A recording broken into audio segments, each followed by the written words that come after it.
ഇന്ന് ഞങ്ങൾക്ക് കാണിച്ചു തരുന്നത് നല്ലൊരു അടിപൊളി പടുകൂട്ടാൻ്റെ റെസിപ്പിയാണ് കേട്ടോ. അപ്പോൾ അതിനായിട്ട് ഞാൻ ഇവിടെ എടുത്തിട്ടുള്ളത് പച്ചക്കായ, പൂള, പിന്നെ കൂവ, പിന്നെ പപ്പായ, ഇതൊക്കെയാണ് കേട്ടോ. ഇതൊക്കെ നല്ലോണം കഴുകി വൃത്തിയാക്കിയിട്ട് ഒരു ചെമ്പിലേക്ക് ഇട്ട് കൊടുക്കുക. കൂവ ഒഴികെ ബാക്കി എല്ലാ സാധനങ്ങളും കേട്ടോ. എന്നിട്ട് അതിൻ്റെ ഒപ്പം വെള്ളം വെച്ചിട്ട് ആവശ്യത്തിന് ഉപ്പും മഞ്ഞളൊക്കെ ഇട്ടിട്ട് വേവിക്കാൻ വെക്കുക. ഞാനിവിടെ വിറകടുപ്പിലാണ് വെക്കുന്നത്.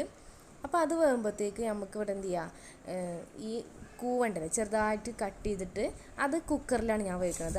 അതിൻ്റെ കൂടെ ഇട്ട് കൊടുക്കുന്നത്. അതിന് കുറച്ചും കൂടിയും വേവുണ്ട്. അപ്പോൾ 2 വിസിൽ, ലോ ഫ്ലെയിമിൽ 2 വിസിലടിച്ച് കഴിഞ്ഞാൽ വെന്ത് കിട്ടും. എന്നിട്ട് ഈ വെന്ത ചെമ്പിലുള്ള സാധനങ്ങളൊക്കെ അപ്പോൾ വെന്തിട്ടുണ്ട്, ഏകദേശം വെന്തിട്ടുണ്ട്.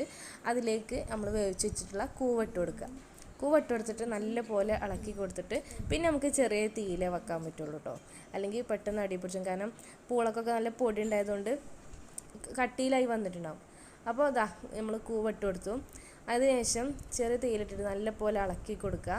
പിന്നെ നമുക്ക് ഇതിലേക്കൊരു അരപ്പ് തയ്യാറാക്കാനുണ്ട്. അപ്പോൾ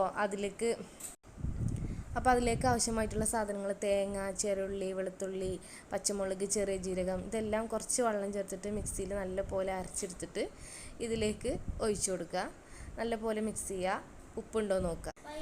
ഇത് ഉണ്ടാക്കാനും എളുപ്പമാണ്, പക്ഷേ ശരീരത്തിന് അതിലേറെ ഗുണങ്ങളുള്ള സാധനമാണ് അല്ലേ. ഇതിലുള്ള എല്ലാ സാധനങ്ങളും നല്ലതാണ്, വയറിനൊക്കെ നല്ലതാണ്.